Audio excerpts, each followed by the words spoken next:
freaking first cut. Golly.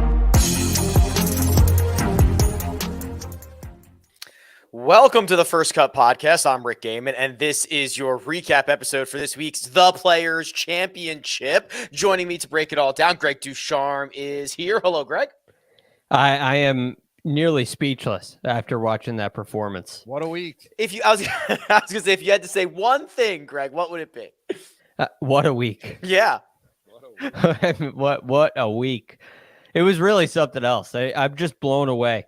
I am blown away by this guy. I know we'll talk about it a lot, but I'm on my knees, bowing down in appreciation. It's unbelievable what he's done the last, year or 18 months. We've got a new Players Champion. We've got a new number one player in the world. You've heard of him. We'll get to that in just a second. Kyle Porter is here. KP, hello. Yeah, I've got some takes. I'm ready to release some takes. I just wrote 1,400 words in like 10 minutes on Scottie, and it was it the most exciting Players Championship ever? Obviously not, but I think it was a very interesting Players Championship, and I'm ready to talk about it. Okay, well, we will do just that in a moment. It is indeed March. I am under the impression that this Sunday, as we speak about the Players' Championship, is something called Selection Sunday, in which the talking heads determine who is going to play in the 18 to 22-year-old men's basketball championship. So that's happening right now. When that is determined, they will put them in a grid to battle it out over the course of the next few weeks.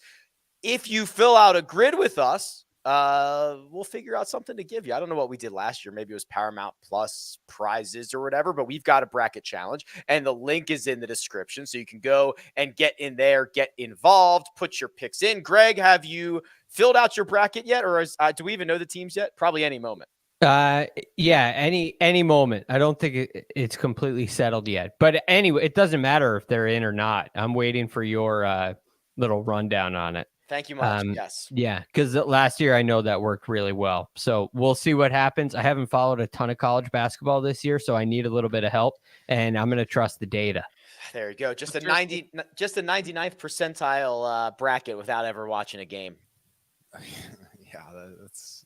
I mean, I have just as good a chance if I watch every game, but yeah, exactly. If you had who's your 4 number 1 seeds for not the actual match play, but if you just had to pick 4 number 1 seeds.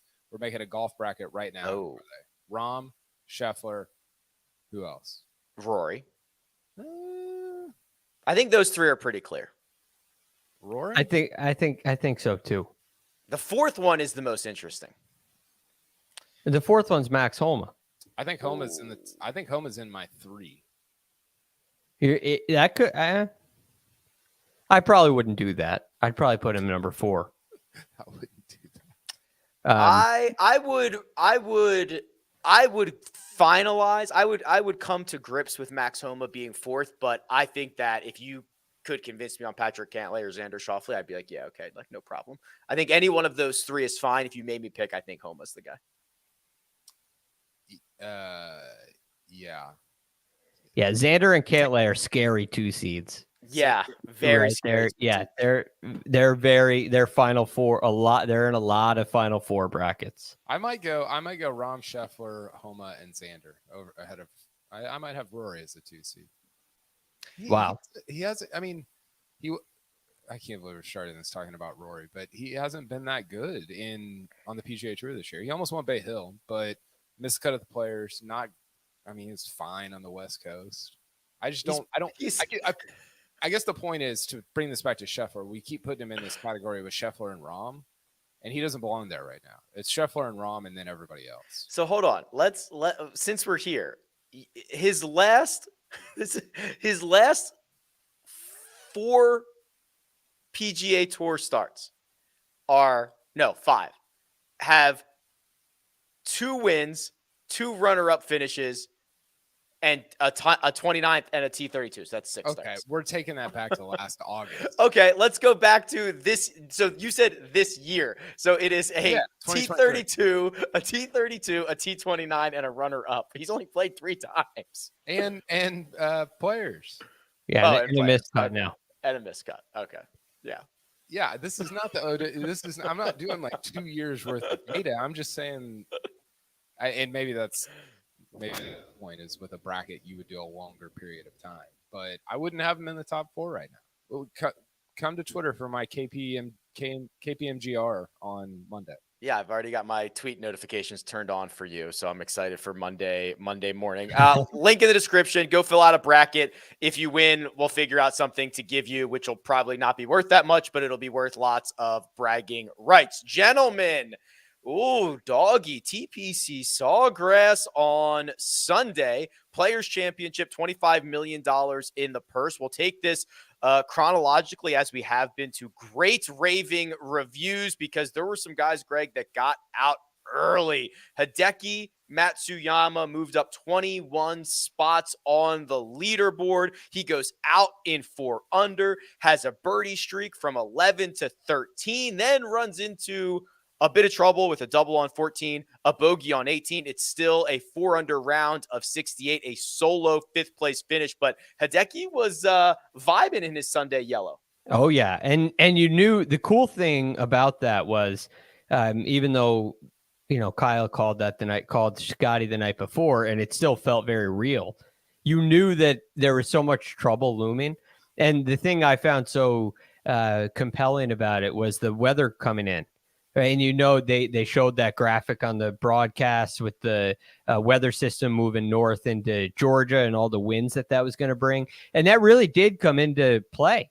I mean, you look at what happened on the 17th hole, and the last 2 hours, it was absolute carnage. I mean, everybody was hitting it in the water there. So you didn't know exactly what was going to happen with Scottie. And when Hideki gets up there within 3, you're thinking if he can get 2 more, if he gets 2 more and posts whatever, I think it would have been like 15 under he would have posted. That would have been a really kind of scary number for Scottie Scheffler. And then 14 was kind of uncharacteristic. He's in the fairway, just over 200 yards, and makes double. And there's no penalty stroke there. That's not really how you expect a double to be made, and it's a killer when it happens that way, because you're worried about the holes with all the water, and you're playing 14, which is a difficult hole, but it really shouldn't be a double bogey hole.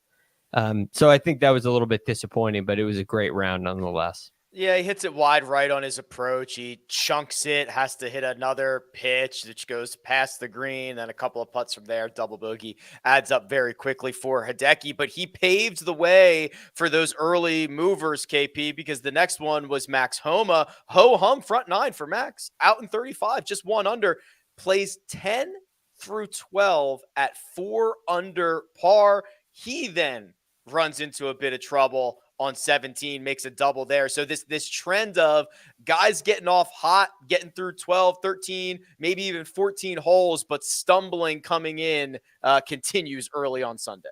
Yeah, he hit the stick on 12, which was crazy. On the fly on his tee shot. I mean, I think the point of all this is that Scottie put himself in position, and this is where I think a 72 hole event is super interesting, because you can put yourself into a position, you can separate a little after 54 holes to the point where at a place like TPC Sawgrass, chasing a leader is so difficult, right? I mean, the way that golf course sets up, you can get into, somebody was saying this, maybe it was Aaron Oberholzer on Twitter was saying, like, you can get into trouble on every hole. And so when you're chasing, you can shoot 65 like Tyrrell Hatton did, but you can also look like you're going to shoot 63 and then shoot 73, and Max was somewhere in between those. And I think I thought Max's round really highlighted the point of getting out in front after 54 holes, which sounds obvious, but it's just such an advantage at TPC Sawgrass, because you force everybody into chasing you, and usually that ends up disastrous for everybody that's chasing. I think it also highlights why Max Homa is a number 1 seed. I mean, he shoots even par over the first 2 days with a couple of 72s, and next thing you know, he's he's in that chase pack, marching up the leaderboard and applying a little bit of pressure. I know he hoped it would have gone a little differently. So did I. But still, it's the example of the cream rising to the top, and he really is the cream now. Max Homa really is the cream now. That is his motto. It's 20 spots up the leaderboard for Homa, a T6 when the dust is settled. Let's add another voice to this conversation. Bring in Patrick McDonald. Patrick, make sure you are unmuted and say hello to everyone, please. What's going on, gang? Max Homa's a 1 seed, so does that mean Collin Morikawa was the 2 in that region, or what's going on there? That's the Did I miss that part? Yeah, the West region. Yeah, okay, that makes sense. And if we're talking about cream, obviously someone who doesn't need it, Scottie Scheffler. No coffee this week, but happy to join you guys. Glad to be part of the Sunday show. Coffee's for closers, skipping it's for killers. Oh, God, you guys are coming out hot. Patrick, we're just going to throw you right in the fire here. We've talked Hideki. We've talked Homa, the guy who did not stumble coming in, Tyrrell Hatton. How about this? A back 9-29, the 4th instance of a 29 at the back 9 of the Players since 1982. Hatton, obviously, round 4 this year. Kevin Chappell did it in 2016. Rory McIlroy, Shane Lowry, all in 2016. Very good scoring year. But Hatton posts the clubhouse lead, Patrick, and thinks, maybe I'll hang around a little bit. I see how these guys are chopping up the last couple of holes. Yeah, it felt like out of that group, because he was paired with Max, that Homa was going to be the guy to kind of make that charge, especially after, I know Kyle just mentioned him hitting the flag stick on 12. Cam Young shot on that hole as well earlier in the week, spitting back his drive to 6 feet was pretty impressive too. But yeah, Hatton kind of just casually snuck up there after a pretty boring front 9, 7 straight pars to begin the day. And it felt like something was going to happen when he made birdie on 14. I think it's the tough par 4 that Hideki screwed up in this round. And he was able to convert his birdie there and then just kind of go on that streak there with 5 straight. And 17, great shot, obviously. He said after the round that he got a bad break there, so it felt like water kind of found its level. But that shot on 18 was stupid, like absolutely stupid to put that over the water with how much money's on the line and bring it back. It's just stupid. That's all I could really say about that. We got a cheery Tyrrell Hatton in his post round interview. Didn't have anything bad to say about TPC Sawgrass and kept saying, "Oh, I got a little lucky on that one. Hey, he's self-aware. Yeah, I think when you come off 5 straight birdies in a back 929 to tie a scoring record, it's kind of tough to talk crap about a golf course, even if it's a really bad one like a Riviera or something. or like Augusta National, that horrible golf course, right? Yeah. He still, though, I mean, he didn't say he hit a good shot. No, he didn't. He said he hit one good shot, the one out of the pine straw on 18. He said, I hit that one perfect. Right. That's the only one he gave any general positive. Even the putts, I thought that was going to break out of the hole. It went in. It's like Jordan Spieth. He needs a different view on life, I think. He needs a more positive outlook. By the way, how many times has Jordan Spieth walked up like he missed a putt and it goes in? It's happened like 3 times the last. It's enough. I've had enough of that. Like he needs to stop. He needs an intervention. That is terrifying. That he has no idea when the ball comes off his club face where it's going. Well, he needs to stop. It's almost post match play.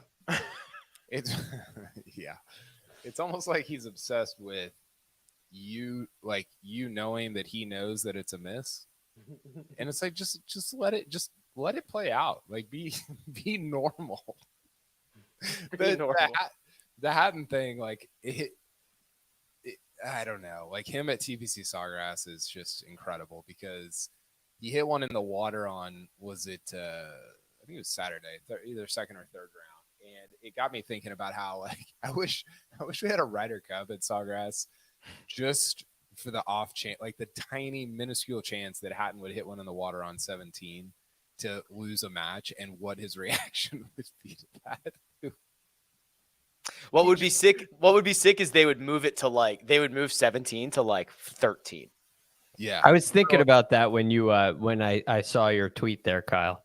They'd have to rearrange.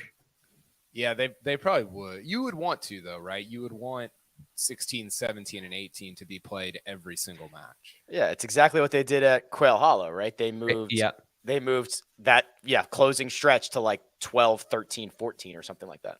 What holes would you push back though?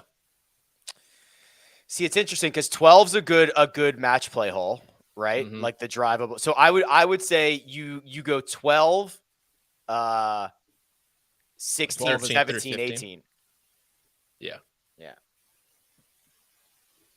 The par 3 and the 2 par 4s. Yeah. They go to the end. Okay. Sweet. That would be sick. All right. Tyrrell Hatton posts early. Doesn't have to hang around too long because Scottie Scheffler about to catch fire in just a moment. Up 24 spots for Tyrrell. Solo second. That's a lot of cash. I'll pull those numbers up later, but Tyrrell Hatton finishes solo second. While that's happening, Greg, Viktor Hovland's trying to make a run at this. He gets 4 birdies in a 5-hole stretch, 9 through 13, runs out a little bit of steam, but this was another solid week for Viktor. The ball striking numbers continue to improve. We've obviously been tracking the status of his swing and the status of his game, and he's given us a lot more close calls at the top of the board. Yeah, it's really coming around, and the fact that he's doing it in Florida which he's always had great success. It's a great sign that the little changes he's making, the work with his new coach is coming together really nicely, because Florida is prime for great ball strikers. You would expect Viktor Hovland to do really well in Florida, and he is. And he played Viktor Hovland golf this week. He was and he was moderate around the greens. It wasn't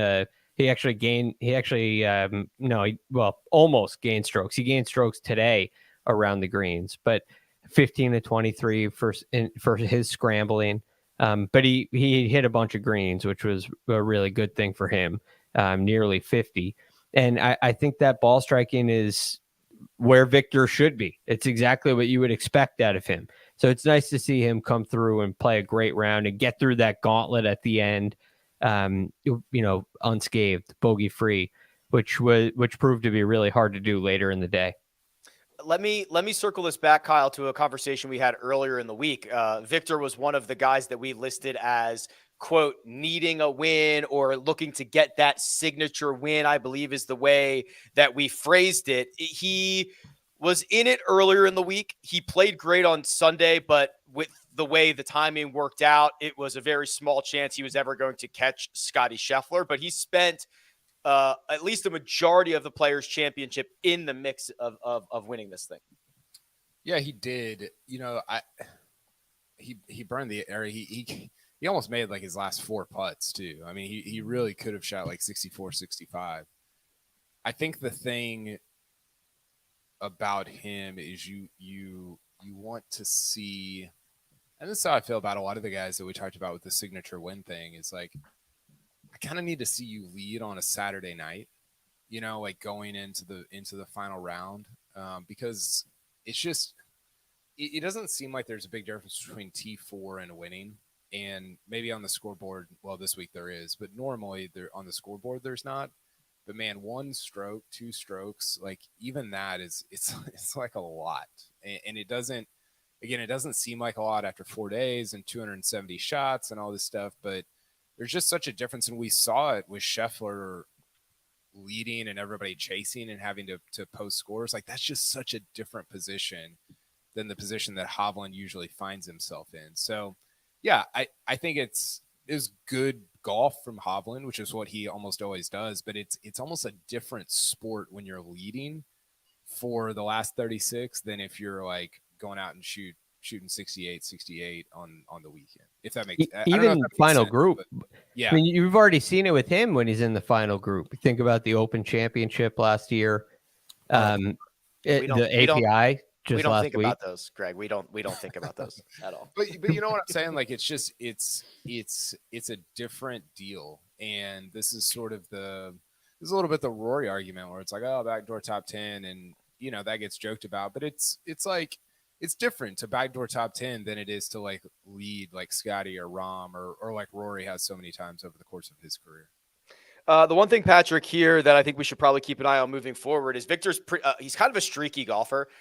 When he gets going in the right direction, he usually continues it and he can start posting these really great results. Now, I imagine the next time we're going to see him is not until match play. So it'll be a question of how long can he keep this good play rolling? Yeah, I think we should also keep an eye on what color he's going to wear in his next tournament. After, I could guess at it, I think. Probably yellow after going all green this week. But I think he's close to winning a big one. I really do. If you think back, the Players' Championship last year, of the last, 10 big events, or 2 players and 4 majors, 6 big events, he's kind of been in the mix in half of them.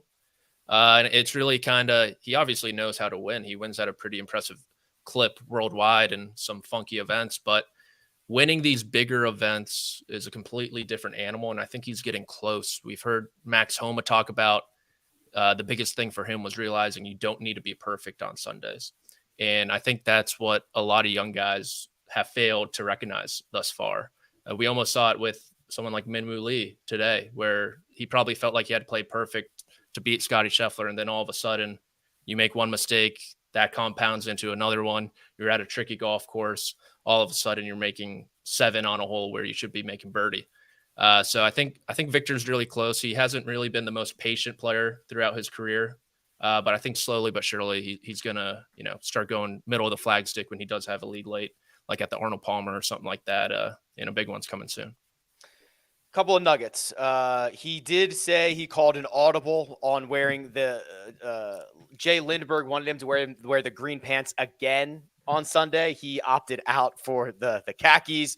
A couple of money notes here. Tyrrell Hatton started the day in 26th, which would have been $201,000. Finishing solo second is $2.7 million. So basically had himself a $2.5 million day. A tie for third, Viktor Hovland and Tom Hoge. Two-way tie for third is $1.475 million each. Tom Hoge thought he was going home on Friday night, so he had himself $1.4 million weekend. So really a lot of implications. Now, gents, we'll turn our attention to the final group here. It was Scottie Scheffler and Min-Woo Lee. And right out of the gate, Min-Woo, I don't want to say put a scare in Scottie, Greg, but hits 3 great shots, makes birdie on number 1, closes the gap. And like we see so often on the PGA Tour, within 3 holes, that 2-shot lead that Scottie slept on is now gone. Yes, it was gone. And then you get to number 4, where this was where a couple of years ago, Bryson topped one. It's a short hole. It's crazy to me. It's got to be one of the better non-drive. It's not drivable, but it's very short. It played 393 yards on the card today, and it was the hardest hole, or tied for the hardest hole on the golf course, with 18. And 18 is 462, and we know how much trouble looms there. But it's under 400 yards, and it played the hardest hole on the golf course. It's crazy to me. So he hits his tee shot to the right and isn't able to go for the green, and 2 has to actually chip out and then hits it in the water from there and makes a triple. But even when he holed that putt on number 7, and Scottie still had some 20 feet for his birdie putt on number 7, it felt like that was a big momentum swing. And it really felt like he was going to turn the tide, and he has a lot of moxie the way he's walking around. There's a ton of confidence with him. He's kind of a free flowing guy with a lot of clubhead speed, and you can tell he's confident. And so it was looking really good for Min-Woo Lee. And about the record that Australians have at this tournament and in this event. And that was definitely running through my mind all the way up through number 7. Number 7, Kyle. This is where things go sideways for Min-Woo, and it's a shame because he hits it into the right rough at 7. He takes his medicine. Are we talking about 4? I'm sorry. Yes, he made a 7 on 4. Yeah. My bad. Yeah. Yes. Yeah. On number 4, he hits it into the right rough. He takes his medicine, chips it out, right? Doesn't try to do anything crazy. Doesn't try to bring the water into play. Proceeds to chunk one directly into the water and ends up making a triple. That's kind of like the good. He made a good decision and still compounded the error. It was kind of tough to watch. Yeah, it was tough to watch. I think it's again, you're 2 down to the Masters champ going in, so you got to know in your head, like, even though he made the right decision there and chipped out, you got to think like, I can't make bogey at 4. I'm gonna like even though he didn't go for the green and make a stupid decision, it's still kind of running through your head probably a little bit, at least in the back of your mind. Okay, I need to like keep this guy within my sights because it's Scheffler and he's hitting it great, and everybody knows like what he's capable of. So I think he made a good decision, got a little overplayed because you're like, yeah, well, he's still thinking like, I can't make double here and fall like 4 down or 5, whatever the number was at that moment. So yeah, that was kind of the end. That was when the tournament. I thought the tournament was over on Saturday night because I thought that's the caliber of golf that Scheffler was playing, and we'll talk about that in a minute. But that was kind of when the whole thing was pretty much over. Yeah, that late 2-shot swing on Saturday night gave Scottie all the head start that he needed, and he probably didn't need one. Patrick, the other kind of subplot here for Minwoo is not only all the money and all the glory and everything else that was going on, but he needed a solo 4th or better to get that special temporary membership status, is what we saw Akshay Bhatia get in Puerto Rico, which means you can now accept unlimited sponsors exemptions the rest of the year. He ended up finishing T6, a big 7-way tie for T6. So he is not going to get that special temporary membership for now, but obviously inches much closer to it. Yeah, I think long-term he'll be fine. I mean, he's number 50 in the world. He's going to move up, obviously, after this week. That should get him into the Masters, which I think that cutoff is after the match play in a couple weeks. So he should be in that deadline, and, that should help. And he's also inside the top 10 for the DP World Tour. So worst case scenario, it's looking like he'll be on the PGA Tour next year, longest case. But I think on going back to 4, I think the moment kind of just got too big for him because he had just tied Scheffler for the lead after Scheffler made that mistake on 3, and he made like an 8-footer for par before him. So I think he tried to do the right thing, and obviously his hands might have been feeling, a little funky with the wedge in his hands, but his wedge play was pretty bad there on the front 9. And even if he ran that one in on 7, that was another poor wedge shot that he kind of got bailed out with the putter. But long-term, there's a ton to like about this kid. I mean, we saw him beat Matt Fitzpatrick and Thomas Dietrich in the 21 Scottish Open. He's still only 24 years of age. He has a ton of power and ton of club head speed.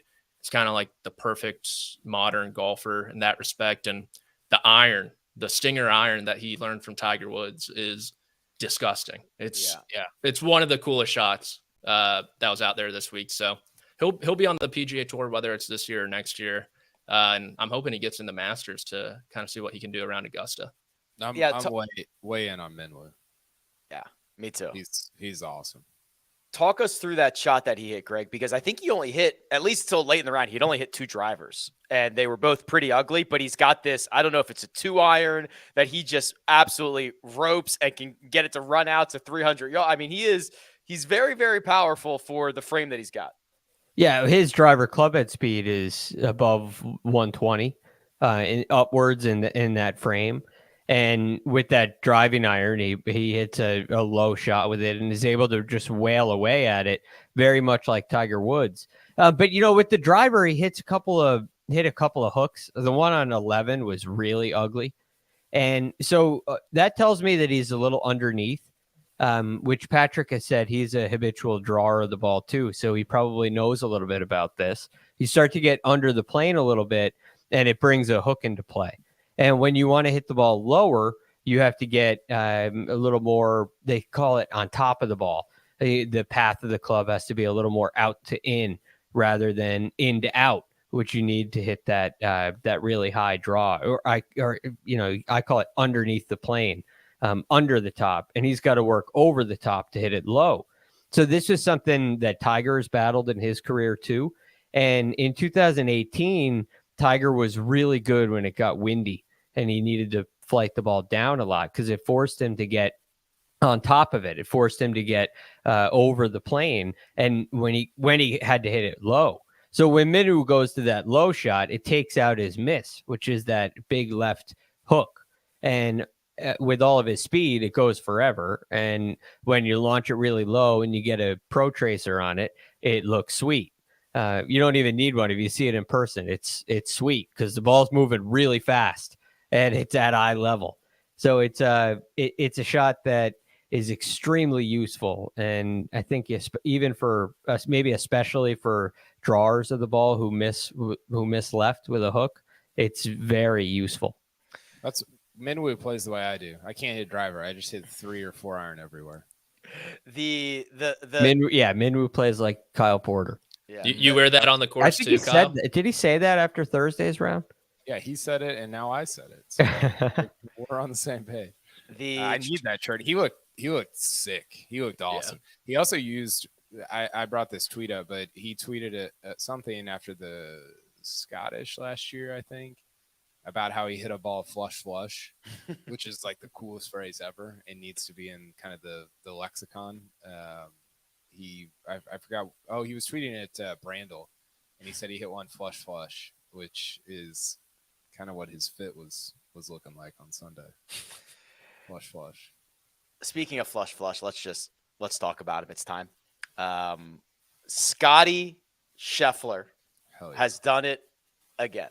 Scottie Scheffler has won for the 6th time on the PGA Tour, and they are all the big boys. We'll get to that in just one second. But Scottie Scheffler, Kyle, gets hot around the turn. Birdies 8, birdies 9, birdies 10, birdies 11, birdies 12. That's 5 in a row for those counting at home. And what looked like a tournament that was somewhat open, or at least a 2-horse race on the 4th hole, was a runaway within the matter of an hour. And Scottie Scheffler is now your 2023 Players Champion. Yeah, not only is your 2023 Players Champion, but the last 400 days, basically, Masters Players, two Phoenix Opens, Bay Hill, and match play. I think it's like 35 mil, including the FedEx and the Comcast, whatever all the extra bonus stuff is, the PIP. And I think the thing that really struck me this week, Rick, and I'd love everybody else's take on this, was he's obviously gifted. I mean, he's been the best ball striker in the world so far in 2023. But he played. It was kind of a week. Then this is what I wrote about for CBSSports.com. It was a week for the Scottie Scheffler's boring, like he's just boring take. You saw that a lot, heard that a lot, and I don't disagree. But I think that's kind of the point. Like, he plays very boring golf. He leads the planet in. I think Azinger said he led the PGA Tour in greens and regulation last year. His dispersion is tight, but he moves it to the proper side of the fairway and the green. And he just, I mean, you can't get much more boring than right at field average in putting, right, Rick? Like, that's just, he doesn't try to hit crazy shots like JT. He doesn't, hit these drives like Rory or Bryson. He certainly doesn't look like Spieth. I just think his boring golf and his even keeled demeanor is what makes him who he is. And now you can't be like Ben Griffin and play boring golf. Like, you have to be super gifted. But I think to combine the giftedness, I mean, it reminds me, Greg, of the way that Jack and Tiger played. Like, they didn't try to hit. I mean, they could pull off shots. I have the quote. It's like, Jack Nicklaus said, "I believed in myself, but I also didn't trust myself." And you're like, that's the whole deal. Like, that's how the best players ever played, is I believe you have the self-belief, but you don't trust yourself to pull off every shot, because that dispersion, even though it's narrower than most, it's still wide enough that you're going to get yourself into trouble. And I think that that's what really struck me about the way Scheffler played TPC Sawgrass this week.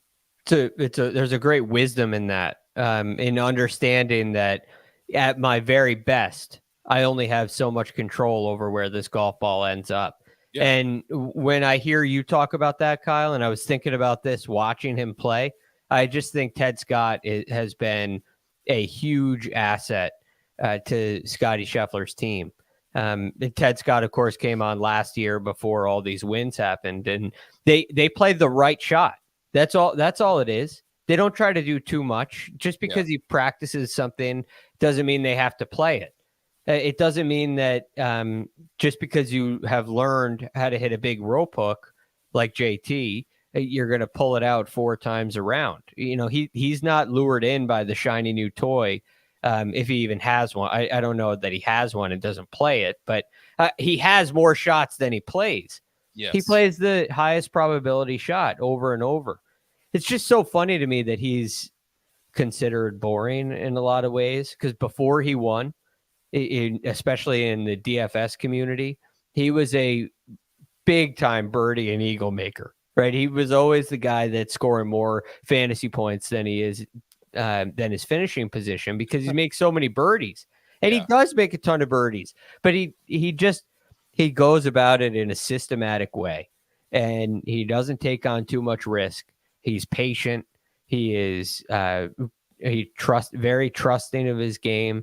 You never see him really push the envelope and get flustered. He's got it all figured out right now. There's no question about it. He is a 5-tool guy. And the last thing I'll say about him, and this is probably the most important thing, he just knows how to compete.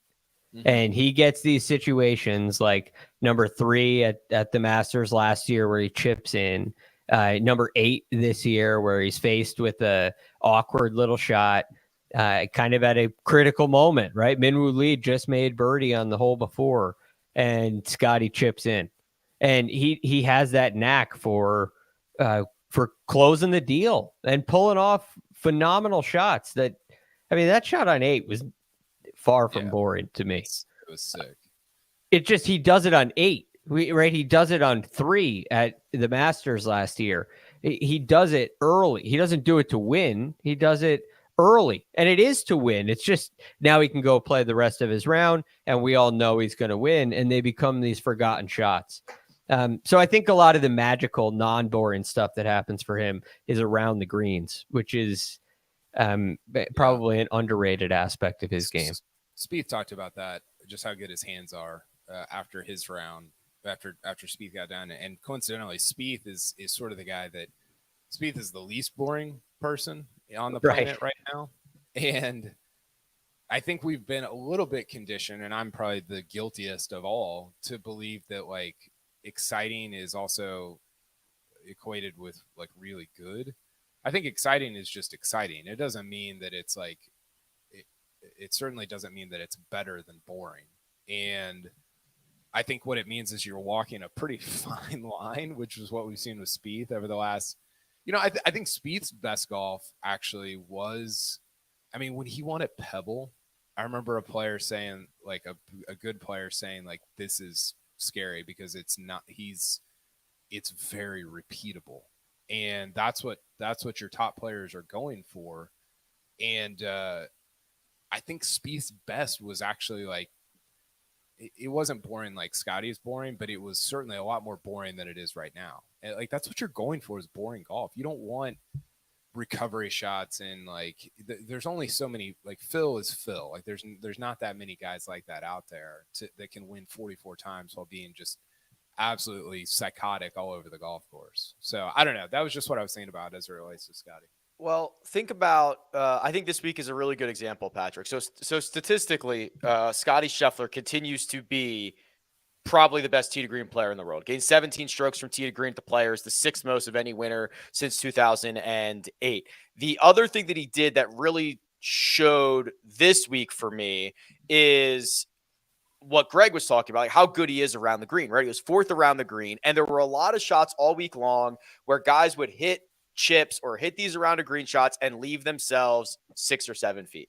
And it's just this constant stress. It's this constant being on the knife's edge that when the margins are already as small as they are at TPC Sawgrass, you're putting yourself in more small margin, high leverage spots. And Scottie never does that. He made 5 bogeys all week. Like he just removes a lot of the stress, which I think is why, like when Kyle says boring, like I think like the no stress aspect of Scottie's game is pretty boring, because even when he hits one sideways, it's a very good chance he's going to be able to get up and down. There's a very good chance he's going to be able to extract himself from a difficult position. You can lead. It's sick to lead the tour in greens in regulation and have a short game this good, right? Because then when you miss, you're like still one of the best. Like it's stupid. I think through 2 rounds before Tom Hoagie kind of went nuts, he was leading the field in strokes gained tee to green by 4 strokes over Gary Woodland. He was in second. But I'm trying to wrap my head around you guys thinking Scottie Scheffler's game is boring. I don't necessarily think that. I'm just saying that was sort of the kind of online narrative this week. I think, maybe his personality is a bit monotone. I've certainly said that before. He's tough to get a quote out of. He always just says it's fun whenever he wins, which I can only imagine. I bet it's a ton of fun, especially when you're cashing $4 million. But the way he drives the ball, it seems like, Rick, you just said it's a razor's edge there at TPC Sawgrass. His feet moving around, you kind of wonder, like, how the hell does this guy square the club face at impact with his feet just dancing? And then, like Greg said, you have those moments, 3 at Augusta after Cam Smith birdies the first 2 holes. Today on the 8th hole when Minwoo Lee just birdied 7. At the match play, I think against Kevin Kisner, he had a hole out late in that match as well to kind of seal the deal. His ability to rise up when the moments are like the sweatiest, they should be the most tense. His hands shouldn't have the feel in them that they have at the moment. And then it's just boom, chip in, boom, bunker shot hold. And I don't think that's anything close to boring. And I get it. Like the statistics are boring and it's good. That, like, you want to play boring golf, like KP said, but his ability to rise in these moments and kind of his swing with the driver is just extremely intriguing to me. I guess one other thing that might make it boring is the way that he won the Masters and it's not well, it's like those ads you always see like on the bottom of like websites that are like broadcast executives hate this guy, hate this one secret, and it's like Scottie Scheffler just winning by 6 shots, right? Because well, we know that he's going to win, and I found myself thinking, okay, well, it's TPC Sawgrass and anything can happen, but it's Scottie Scheffler leading the way. I mean, even if it's Rory McIlroy, it's TPC Sawgrass. If it's John Rahm, I probably feel very similar to what I do with Scottie. But there are not very many guys that you feel like you can say it's over on Saturday night at TPC Sawgrass. I mean, we have seen so many leaders of this event shoot 78. It has happened in the blink of an eye, but everybody knows that's not going to happen with Scottie. And so maybe that's a boring aspect. Kyle, I'll loop back to you here because you rattled them off earlier, but I do think it's worth highlighting again. So now within 13 months, here are the 6 wins. Phoenix Open twice, Arnold Palmer, WGC, Dell Technologies match play, the Masters, and now the Players Championship. These are the elite of the elite events. This is no longer a heater. This is something else that I don't have adjectives for. Well, it does make you wonder, and you've been big on this, Rick. It does make you wonder what is going to cause him to not play at this level. Because in a lot of ways, he was, I don't know, he was playing mostly like this before he started winning. You know, I think it's jumped up a little bit. I think he's gotten a little bit better. I think he's learned what it feels like to win at that level. You know, I remember him being so frustrated about, was it Houston in 2021 at the end of the year? He finished T2 there in 2021. And I remember him just being like frustrated that he didn't win. And we talked about on this podcast, like, when's Scheffler going to win? He had kind of owned Rahm at the Ryder Cup, and I had joked at the time, like, that he was the best player in the world. Now it's not. I mean, it turns out he is. But I just don't know. It's not like he's having it's not like the Jason Day thing where he's the best putter in the world. It's not like Spieth where he's putting out of his mind. Like, this is just who he is. So he doesn't seem like intent on changing his swing. He doesn't need more distance. I don't know what changes to get him off this. Now, is he going to win 6 big boy events every 13 months? Probably not, but I don't know. I think he is existing at a level that is, like Rahm, fairly sustainable right now, and that is pretty terrifying if you're a Austin Smotherman or a Taylor Montgomery or a Ben Griffin, because it's like, I got to beat both of these guys, not to mention the 15 other stars in these big events. It's going to be very difficult for that to happen right now. Yeah, he's basically getting an edge in nearly every single facet of the game, week in and week out. Scottie Scheffler wins the 2023 Players Championship. He will roll on to match play, and then obviously I'm sure we'll see him right around the corner at the Masters. Any other Players Championship items before we recap our bets and one and done selections for the week? I think a guy to keep an eye on is Justin Suh. I mean, he's been really impressive last couple of weeks. So I think especially in some of these non-designated events, he seems to be really playing at the level we expected him to coming out of college. Okay. Another Justin take. I think Justin Thomas is like trying to be too much of this artist that everyone talks about him like, and just doesn't hit like normal golf shots, and that's why I kind of agree with this take, because obviously we get very few full-on caddy interactions, but it seems like we get a lot of them of Bones and Justin Thomas, maybe because they're Bones and Justin Thomas, and none of them are ever like Ted Scott saying, okay, Scotty, it's a perfect 6, like, let's go, just normal. It's like, well, my options are smash rope hook this 7 or hit a floating spinny 1 with this 6. Like, those are the only options. It's never anything else. This is sort of my point about Scotty. Now, I also think that works for JT in a way that maybe it doesn't for some other guys, but I don't know.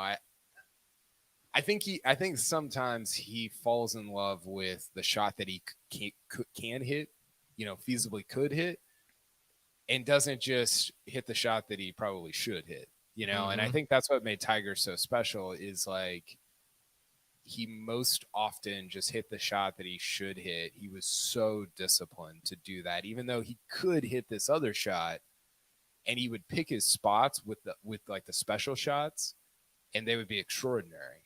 And I think that's where it's so difficult to stay that disciplined. This is what I wrote about Scheffler. Like, you have to have we've talked about this. You have to have a comical level of self-belief. And so to marry that self-belief with also like taking your medicine, because by definition, those top guys are like, I can hit this shot. But the reality is you probably shouldn't. And that's where you can oftentimes get into trouble, kick away 2 shots that end up being the difference in the tournament. I think that's where Scheffler has really done a great job of marrying that self-belief with taking his medicine, hitting the shot that he should hit, and that's why he's thriving right now. Yeah, I think I don't know if Tiger was trying to play the long game with JT and kind of told him, you need more shots, but JT used to have that high fade as like the go-to, and I just don't know what Justin Thomas's go-to shot is anymore. I like this take. It's a very interesting take. And the more you listen to the caddy interactions, you'll notice that it's always the only options are like 2 outrageous shots. Yeah, that one on 9 on Friday. They talked for like 30 minutes. It's like, all right, I'm just gonna smash a 5-wood. That was insane, and he took it like over the tree and tried to cut it back, and it went like over the back, and it There was a lot going on there. This is an interesting take. I don't know if I'm fully in on it because he's also the reigning PGA champion. He won the Players 2 years. Like he still wins a lot, but where this comes up is 13 at Augusta, right? He tries to hit that like rope. Don't get me started. And you're like, I don't know, man. Like just punch hit a punch driver out there and make a 4 every time and win the tournament. It just sometimes that I don't know. Like he gets a little too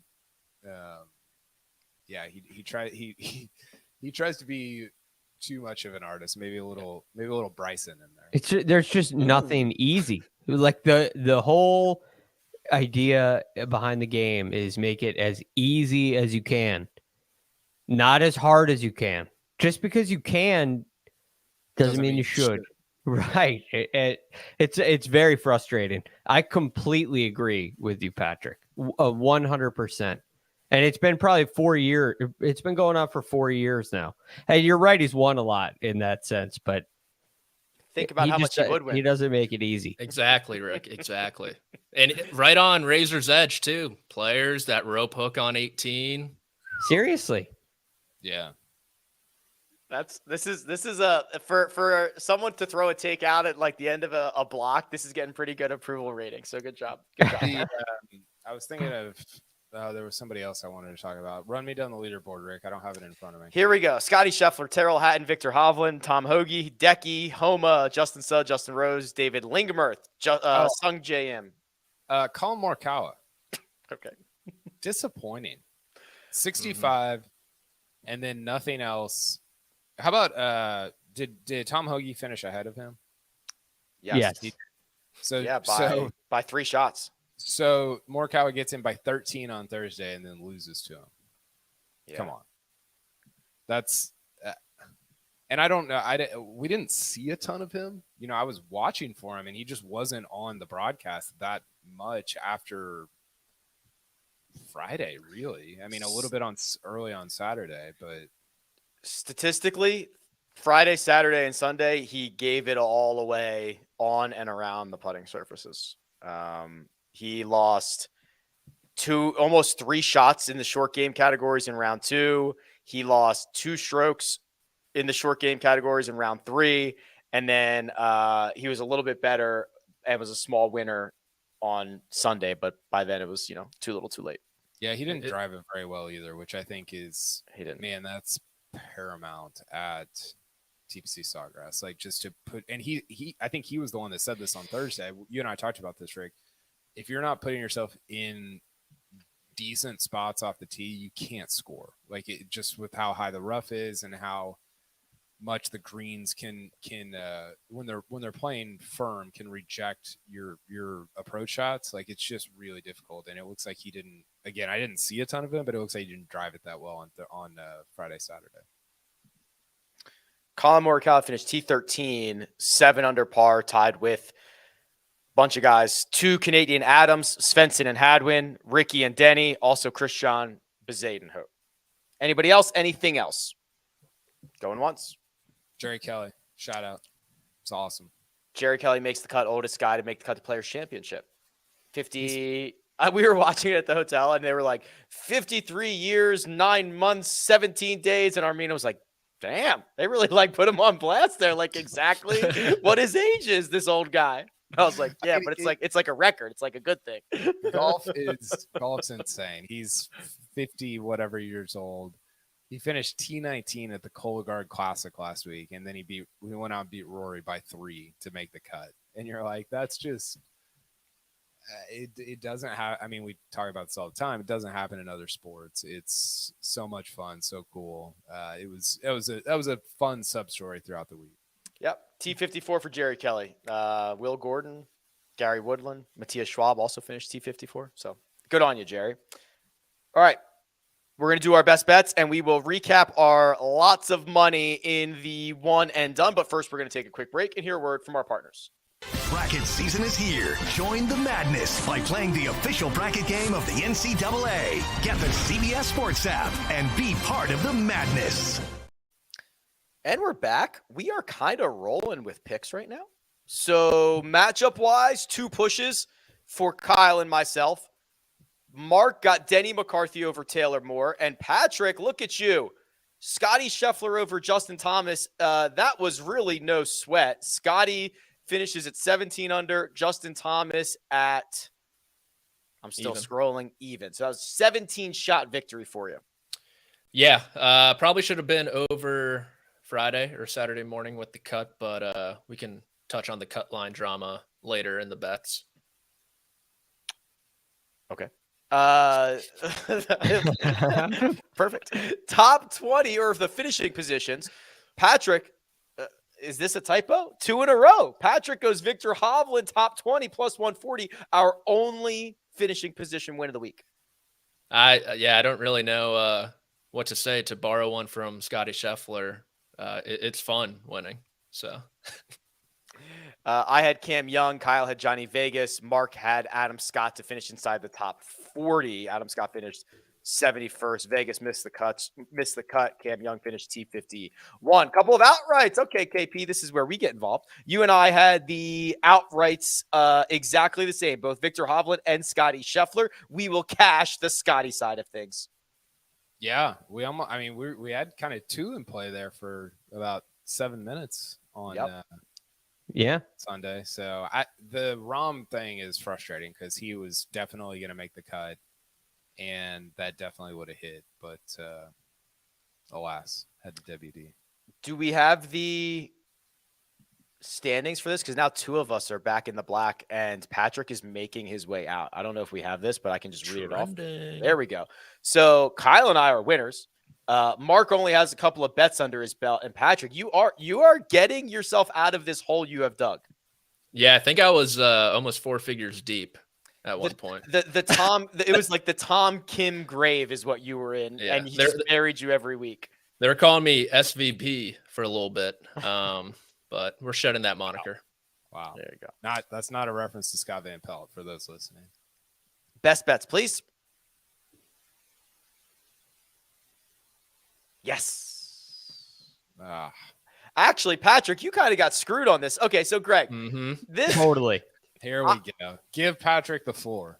So hold on. Well, I want to get Greg's opinion on this because Greg. So as we know, Jordan Spieth hits a fan's knee and then makes eagle on his last hole to make the cut. I saw people calling on Twitter, Greg, for Jordan Spieth to do the right thing. Withdraw. You don't deserve to be there. Yes. To protect the field. That was so good. Protect the field, do the right thing, and get yourself out of this golf tournament. Well, that's just hysterical. Twitter, whatever you want to call it, Twitter talk.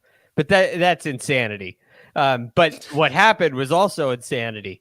I couldn't believe it. I was watching this closely too. I had in another thing on HQ, my star to miss the cut was Spieth, and he was gonna miss the cut. He was going off the rails, and he hits it in the water.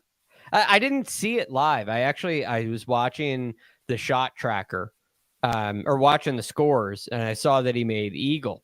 I said, "Wow, he stepped up." Like Jordan needed to go do something to make the cut. He stepped up. And then you see the video of his tee shot. It's like, wow, he got completely bailed out. To his credit, he still had to make 3. It's not like a guaranteed eagle if you're in the fairway. No, but it's a guaranteed not Greg, eagle if you're in the water. That's true. That is true. Very true. So that's a tough one. Yeah. I mean, that second round in general might be top 5 roller coaster Hall of Fame. It was starting with 2 birdies, then going 7 over in his next 15, and then ending with an eagle. But it's like the Sony Open, but better. Yeah, there's a lot I could say. The guy was wearing an Under Armour shirt. I don't think that's a coincidence. A plant. Under Armour sleeper cell there in Ponte Vedra. I know he's real cozy with Kevin Plank. Yep, exactly. So I don't know. That's all I could really say. I think there's something more. I don't believe in coincidences, and that just happens to be a big old coincidence. You think he actually kneed it? It didn't hit his knee. He kneed it back in play. He said it hit the curb and short hopped off his knee and then 30 yards into the fairway. Yeah. We talk a lot about like golf being fair and how, you know, Rick and I have talked about this a lot with like guys being on camera more and all this stuff. I mean, having a big gallery is a massive advantage. And I know you could say, well, you know, over the course of time, 50% of those balls are going to hit the guy and go the other way. But you got to throw in, you know, all the grass being trampled down all the time and getting good lives from that. It's just, it's golf is so weird because I was thinking about this today, and this is simple and stupid, but you're playing you could have the wind up 40 miles an hour at a time when you're playing and it lays down and it's nothing at the time when somebody, imagine that in basketball. Imagine playing the game at different times. I mean, it's so just idiotic and crazy. And I think this is another example of like, it really is an advantage to have that many people around you all the time. I agree with you. You know who else had that same win take that you had? Yeah. Patrick Reed in favor of shotgun starts. Everybody's out on the course at the same time. But I agree. And also, like, don't lump me in there. You never lose a golf ball because 1,000 people are looking for it. Yes. Also, if you need to move a giant rock, you can. Yeah, there's so many advantages. I mean, golf. We talk about like, okay, what can make this the most fair thing possible, and it's inherently, by nature of the way you have to set it up, it's inherently unfair. It just is, and it always will be. Can you share my screen, Josh? Because Kyle tweets a lot of good things, but this is one of my favorites of just like the full Jordan Spieth experience, knowing that he makes an eagle from here as this is 100-foot curve already going. And Spieth saying, "Is that out of play?" Like it's perfect. This is a masterpiece. He made a 3 from there to make the cut. It was. I mean, it was unbelievable. It was the perfect, just encapsulation.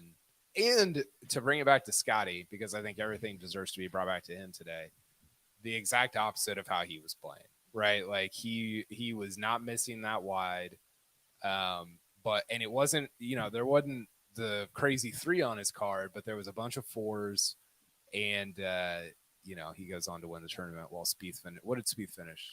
Okay, Spieth finished in an eight-way tie for 19th, $275,000. If I'm that fan, an invoice will be in the mail next week for my half. For 274. You're going half?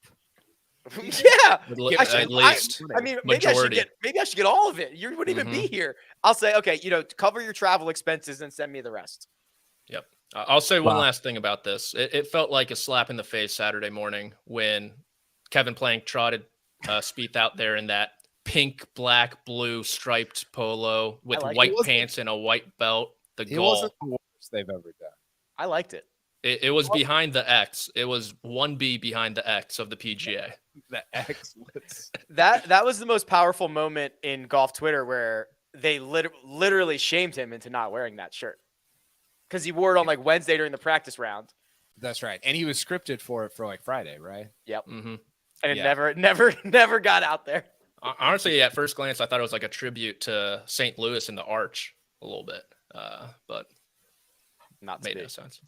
To recap the best bets, I found a winner with Wyndham Clark top 40. So Kyle's still a winner in our regular bets and our best bets. I'm getting close to even in our best bet portion of the show. Mark is 0 for 2. Patrick is protesting his 2-1 that he should have gotten from Jordan Spieth missing the cut. God, it would have been 4 in a row.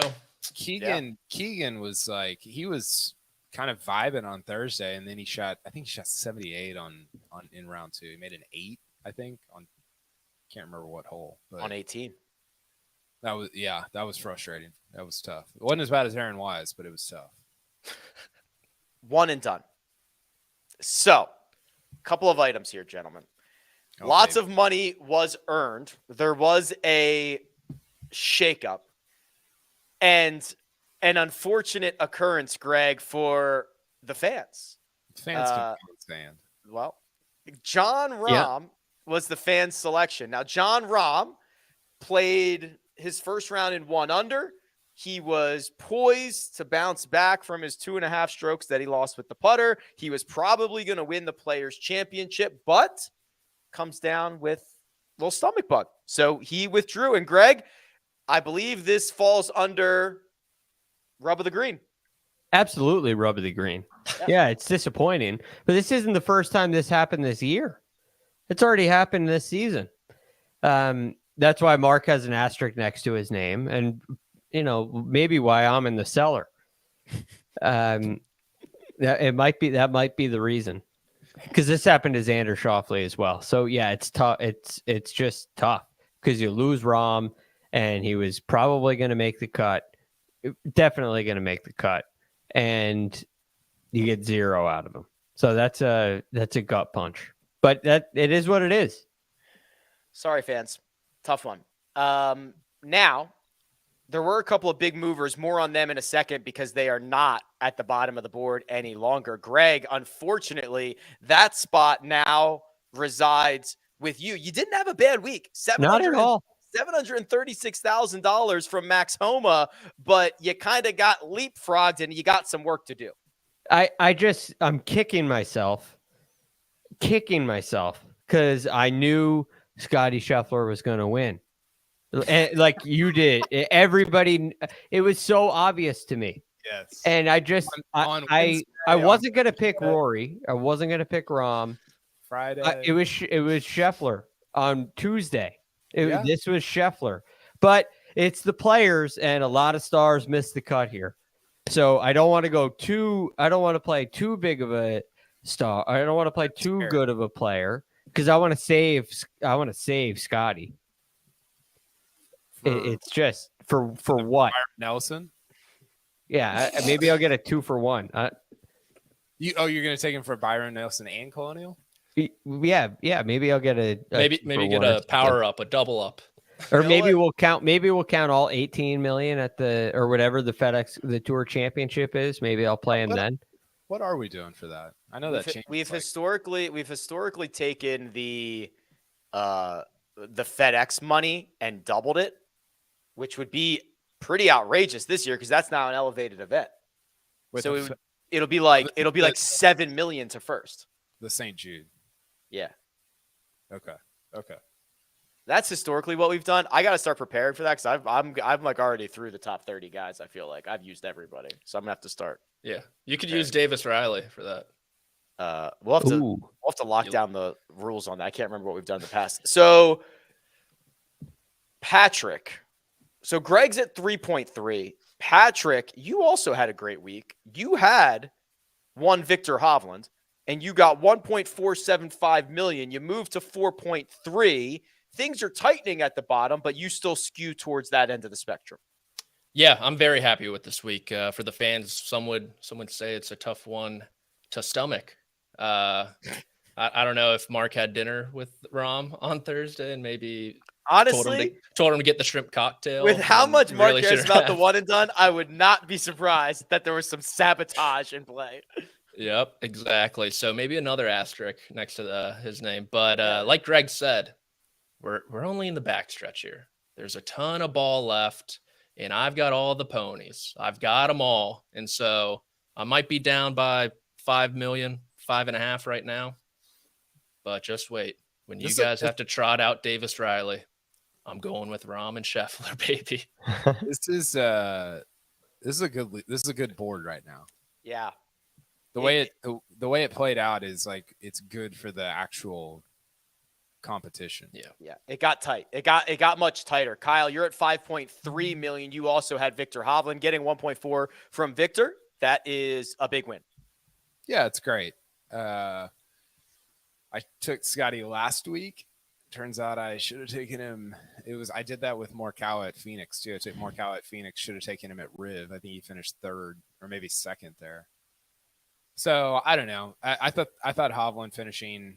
I was just every putt on the last 5 holes. I was trying to will it in because it looked like he could get up to 2nd. I didn't think he was going to win, but it looked like he could get to 2nd. So yeah, good outcome. Probably about the about what you hope for. I didn't think Viktor was going to win, but I thought he could finish in the top 5, which is what he did.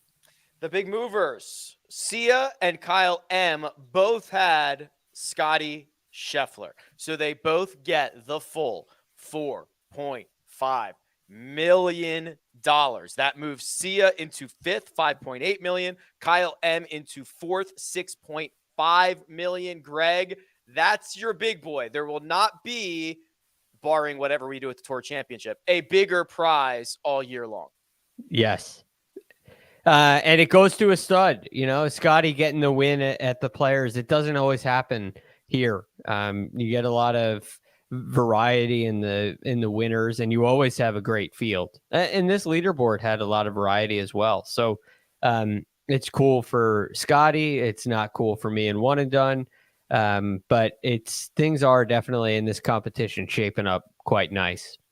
Kyle has an HQ responsibility that I'm obligated to get him out to. So it's been an absolute pleasure, Kyle. Thank you for joining in. We're just going to finish up the one and done and be done with it. Awesome. Okay, Love it, buddy. guys. Thanks, Take care. Kyle Porter at Kyle Porter CBS. He's going on HQ right now if you want to hear some more about the Players Championship. The fans, unfortunately, burn John Rahm. Just imagine you used Rory McIlroy, right? $0 either way. He misses the cut. Just act like that happened. You stay at 6.6 million. Mark and I actually got the same amount with different golfers. Patrick Cantlay, Xander Schauffele, we got $275,000 each. So I go to 7.9. Mark bearing down on 10 million. He's at 9.9. But Patrick, as Kyle alludes to, this overall now, these 8 overall are it is now the most competitive it has been probably since we have started this. It's gotten a lot tighter. If Cantlay won this week, we could have just put a bow on it pretty much. And so this was for the show and for entertainment. We're all entertainers at heart. This was best case scenario. Especially with a couple stallions like me and Greg bringing up the rear, ready to go. You guys are going to be on the rail at the home stretch, and we're going to be outside tracking you guys down. So, yeah, best case scenario, I think, this week. You know what we should do? I'm wondering how we can do this for next year with like the 3 non-elevated events in the middle that are going to be such small prizes. We should either you get the same guy for all 3. So okay, I'm going to use I don't even know who a good example of this is. Maverick Troy McNeil. Merritt. Yeah, Troy Merritt in all 3. Or Kurt Kitayama in all 3. And I get all that money. Or we should do 2 picks for each of them. Because there's going to be a huge discrepancy between first in at Riviera or whatever is going to be 3.5, and first at Honda or whatever it's called next year is going to be 1.4. It happened this year. Yeah. I mean, I'm in last place with a win. Yeah, it's hard to do. Yeah, because you got the wrong win. I won at Pebble Beach, which is it's like a 4th place finish in the Players, which is I'm not complaining. It's just wild how much this has changed, and it's a really cool aspect of the competition. So yeah, you could get creative in those events. We have to get on the same page about the Tour Championship. What did we do it with the starting strokes last year, or did we do the raw board? I think we did it with starting strokes. I guess I could go back and look. I think we did it with starting strokes. And if we take double the Memphis purse, it's going to be insane. It's going to be. We're going to have to figure this out. Well, what are you saying, Patrick? Good luck with Scott Stallings. Yeah, I'm going to end up using Sepp Straka or someone. I'm going to have a choice between Rory, Rahm, and Scheffler. I'm saving them all. Yeah, exactly, whoever the number 1 seed is. Okay. Anything else before we turn our attention next week to the Valspar, the final leg of the Florida Swing? I got nothing. No, I think we covered I think we did pretty well. Okay, I agree. Big thanks to producer Josh. He does all the hard work behind the scenes. We'll be back next week for Valspar, Monday, Tuesday, Thursday, Friday, Saturday, Sunday. Also, if you want to get into our bracket challenge, which I am under the impression that tournament starts next week, probably on Thursday, then you should go into the link in the description and fill out the bracket, and we will beat you all. So, big thanks. Patrick McDonald at Amateur Status on Twitter. Greg DuCharme at The Real GFD. You can find me at Rick Run Good. This has been The First Cut. We'll catch you next time.